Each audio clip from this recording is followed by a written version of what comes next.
Friends, स्वागत है आपका आपके अपने लीगल चैनल सोच पर प्रहार में। मैं हूं सनी शर्मा और दोस्तों आज हम एक नई चीज की शुरुआत करने जा रहे हैं। कुछ दिन पहले मैंने आप लोगों से एक पोल लिया था कि क्या संडे को मैं कमेंट पर आपके लिए वीडियो लेकर के आऊं, तो आप में से 80% से ज्यादा लोगों ने यस कहा था। तो इसलिए आज से शुरुआत की जा रही है। आज का जो वीडियो है, इस वीडियो में मैं आपको आपके कमेंट्स के आंसर दूंगा। जो बहुत सारे कमेंट्स मुझे मिलते हैं और हो सकता है कि किसी का भी कमेंट किसी के भी काम पे आ जाए, तो इसलिए ये वीडियो बहुत ही इंपॉर्टेंट होने वाली है। कई सारे सवालों के जवाब आपको इस एक सिंगल वीडियो में आज मिलेंगे। तो सारे सवालों के जवाब जानने के लिए मेरे साथ बने रहिएगा इस वीडियो में एंड तक, क्योंकि ना जाने कौन से सवाल का जवाब आपको कहां पर काम आ जाए। चलिए दोस्तों स्टार्ट करते हैं आपके सवालों को। तो दोस्तों सबसे पहला जो मुझे सवाल मिला है, ये मैंने लिया है, ये राहुल कुमार पटेल जी कोई है। ये लिखते हैं कि वाइफ को मेंटेनेंस के बाद क्या मैं शादी कर सकता हूं। तो पटेल जी, वाइफ को मेंटेनेंस देने के बाद आप शादी कर सकते हैं। इसका आंसर यह है कि मेंटेनेंस के केस का डाइवोर्स के केस से कोई लेना देना नहीं है। इन द सेंस, यदि आप शादी करना चाहते हैं तो आप पहले वाइफ से तय कर लीजिए कि मैं आपको इतना मेंटेनेंस दूंगा, और उसके आधार पर सेक्शन 13B डाइवोर्स के लिए पिटीशन फाइल कीजिए और उसमें उस चीज को खोल दीजिए कि मैं वाइफ को इतना मेंटेनेंस दे रहा हूं, इस आधार पर वाइफ मुझसे फ्यूचर में मेंटेनेंस नहीं मांगेगी और मुझे डाइवोर्स दे रही है। तो जब सेक्शन 13B की डिग्री आपके पास आ जाएगी, उसके बाद ही आप दूसरी शादी कर सकते हैं। लेकिन जस्ट आप ये सोचें कि मेंटेनेंस का ऑर्डर हो गया और आप अपनी वाइफ को मेंटेनेंस देने लगे तो आप उसके बाद तुरंत दूसरी शादी कर सकते हैं, तो ऐसा बिल्कुल नहीं है। दूसरी शादी करने का राइट आपको तभी मिलेगा जब सेक्शन 13 या सेक्शन 13B के अंतर्गत आपका डाइवोर्स हो चुका हो। दूसरा क्वेश्चन दोस्तों जो मुझे मिला है, यह है ब्रिजभान जी का। ये पूछते हैं यदि पत्नी कैपेबल है और मेंटेनेंस भी ले रही है तो ऐसे में मेंटेनेंस कैसे रोका जा सकता है। तो बहुत ही सिंपल है जी। यदि आपकी पत्नी के लिए मेंटेनेंस का ऑर्डर हो चुका है और आप उसको मेंटेनेंस दे रहे थे, बाद में यदि आपको पता चलता है कि वो कहीं पे जॉब कर रही है, वहां से पैसे कमाती है, तो आप इसके मार्फत कोर्ट में एक एप्लीकेशन लगा सकते हैं उस मेंटेनेंस की अमाउंट में अमेंडमेंट करने के लिए। और एक कोर्ट की पावर है कि वो उस मेंटेनेंस की राशि को घटा भी सकती है और पूरी तरह से खत्म भी कर सकती है। इसके बाद दोस्तों नेक्स्ट क्वेश्चन पूछा है दिलीप राठौर जी ने। पूछते हैं पुराने मेंटेनेंस के केस में भी क्या ये लागू होगा। एक्चुअली 4 नवंबर 2020 को मेंटेनेंस को लेकर सुप्रीम कोर्ट का एक जजमेंट आया है, जिस पर मैंने एक वीडियो बनाया था, जिसमें कहा था कि पति और पत्नी दोनों को ही अब अपने प्रूफ पहले कोर्ट में सबमिट करने पड़ेंगे। कोर्ट सारे प्रूफ को देखेगी, उनके इनकम के प्रूफ, लायबिलिटी के प्रूफ, एसेट्स के प्रूफ, और ये भी देखेगी कि क्या वाइफ जॉब करती है या वो शादी से पहले जॉब करती थी, और उन सब आधारों के बेस पर कोर्ट मेंटेनेंस की राशि को तय करेगी। तो ये पूछते हैं कि यह जो ऑर्डर है ये पुराने केसेस पर भी लागू होगा। तो यहाँ मैं आपको कहना चाहूंगा कि यदि आपका पुराना केस अभी भी चल रहा है और वो एविडेंस की स्टेज पर है, तो आप इस जजमेंट की मदद ले सकते हैं, ये जजमेंट उस पर लागू होगा। दोस्तों अगला क्वेश्चन मिला है विष्णु प्रताप सिंह जी का। ये पूछते हैं सर लिव इन में जन्म लेने वाले बेबी का क्या होगा। तो दोस्तों लिव इन रिलेशनशिप में रहते हुए यदि कोई भी बेबी जन्म ले लेता है तो उसका वही अधिकार होगा जो कि एक शादीशुदा जो कपल होता है उनके यहाँ जन्मे बच्चे का होता है, यानी उस बच्चे को सारे राइट उसके माता पिता की प्रॉपर्टी पर मिलेंगे। अगला क्वेश्चन दोस्तों है, ये नास्तिक मंडली करके कोई आईडी है, इन्होंने पूछा है सर मैंने सेक्शन 9 लगाया है, क्या वो दहेज एक्ट लगा सकती है। बिल्कुल लगा सकती है। यदि आपने सेक्शन 9 का मुकदमा फाइल किया है तो जो आपकी वाइफ है वो आपके ऊपर 498 आईपीसी या फिर डीवी एक्ट या फिर मेंटेनेंस का मुकदमा फाइल कर सकती है। इसके बाद दोस्तों नेक्स्ट क्वेश्चन पूछा है समथिंग अमेजिंग इंडिया नाम से कोई आईडी है, इन्होंने पूछा है रेंट एग्रीमेंट कहां बनेगा और क्या ये वैलिड कैसे होगा।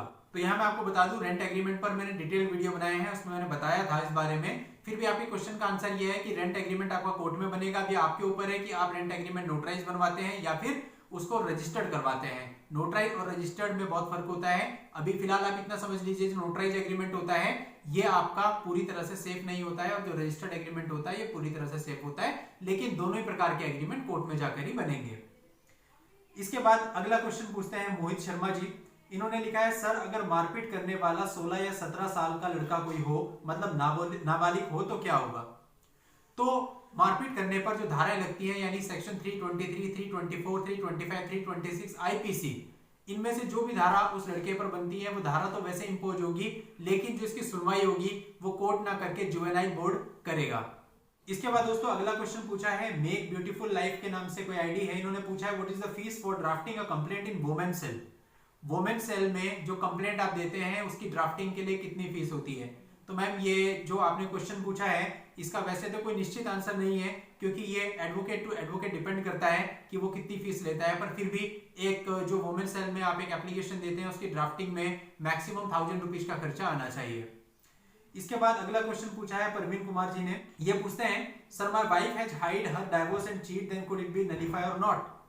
मेरी वाइफ ने अपना डाइवोर्स मुझसे छुपाया और छुपा करके शादी की, तो क्या ये जो शादी है नलिफाई होगी या नहीं होगी। तो यहाँ मैं आपको बताना चाहूंगा कि ये शादी अपने आप नलिफाई नहीं होगी। इसके लिए आपको सेक्शन 12 का एक मुकदमा कोर्ट में डालना पड़ेगा, जिसमें आप बताएंगे कि चीटिंग से शादी हुई थी, उसके बाद कोर्ट इसको वॉइडेबल घोषित कर देगा, वॉइडेबल मैरिज की डिग्री आपको मिल जाएगी। अगला क्वेश्चन दोस्तों पूछा है आशीष आर्या जी ने। ये पूछते हैं, सर मेरी शादी हो चुकी है पर मैं अपनी गर्लफ्रेंड से शादी करना चाहता हूं, प्लीज हेल्प। तो आशीष जी इसमें मैं आपकी कोई हेल्प नहीं कर सकता हूं, क्योंकि ये शादी आप तभी कर सकते हैं जब आप पहली शादी से डाइवोर्स ले लेंगे। यदि आपने पहली शादी से डाइवोर्स नहीं लिया और अपनी गर्लफ्रेंड से दूसरी शादी कर ली, तो जो आपकी पहली पत्नी है वो आप पर सेक्शन 494 आईपीसी यानी बाइगेमी का मुकदमा दर्ज करा सकती है, जिसके अंतर्गत आपको 7 साल तक की सजा हो सकती है। तो ऐसी गलती बिल्कुल मत कीजिएगा। पहले आप पहली वाइफ से डाइवोर्स लीजिए, उसके बाद अपनी गर्लफ्रेंड से शादी कीजिएगा। दोस्तों अगला कमेंट आया है रश्मि रितु जी का। ये जो सुप्रीम कोर्ट ने डिसीजन दिया है 4 नवंबर को मेंटेनेंस वाला, इसी वीडियो पर इनका एक कमेंट है। ये लिखती है, महिलाओं के जीने का हक छीन लेने का रूल भी अब आ जाना चाहिए।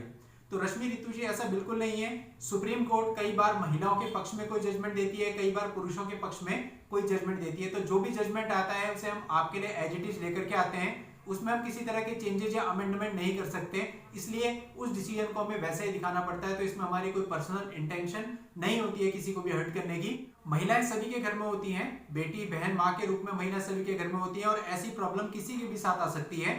तो इसलिए हम आपकी प्रॉब्लम को अच्छे तरीके से समझते हैं। इसके साथ साथ रश्मि रितु जी के कमेंट पर कई सारे लोगों ने कमेंट किया है, तो मैं जस्ट इतना ही कहना चाहूंगा कि दोस्तों महिलाएं सभी के घर में होती हैं, तो कोई भी ऐसा कमेंट ना करें जिससे दूसरे को हर्ट हो। हम सब अब एक फैमिली बन चुके हैं, इस चैनल पर इतने सारे लोग आप जुड़ चुके हैं, तो यदि सभी एक दूसरे की हेल्प करेंगे तो हम अपनी अपनी प्रॉब्लम से कहीं ना कहीं बाहर निकल जाएंगे। लेकिन यदि एक दूसरे की बुराई करेंगे, टांग खींचेंगे या किसी के लिए गाली गलौज करेंगे, तो इससे कुछ नहीं होता। जस्ट हम अपना ही स्टैंडर्ड डाउन करते हैं। मैं जस्ट इतना ही कहना चाहूंगा कि महिलाओं की रिस्पेक्ट करें, उन्हें आदर दें।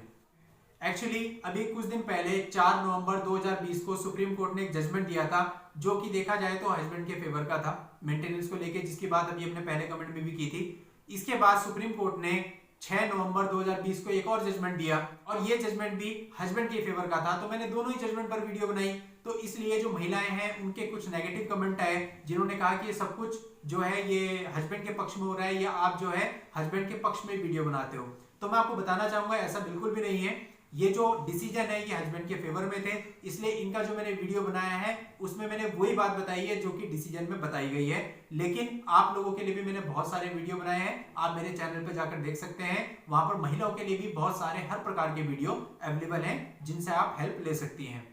और इन फ्यूचर भी यदि महिलाओं के पक्ष में भी कोई जजमेंट आएगा तो मैं उस पर निश्चित रूप से वीडियो लेकर के आऊंगा। तो दोस्तों मुझे उम्मीद है कि ये सारे क्वेश्चन आप सबके बहुत भविष्य में भी काम आने वाले हैं। दोस्तों फ्यूचर में भी हर संडे इसी तरह का कमेंट बॉक्स लेकर मैं आपसे मिलूंगा। तब तक के लिए good bye and thank you for watching.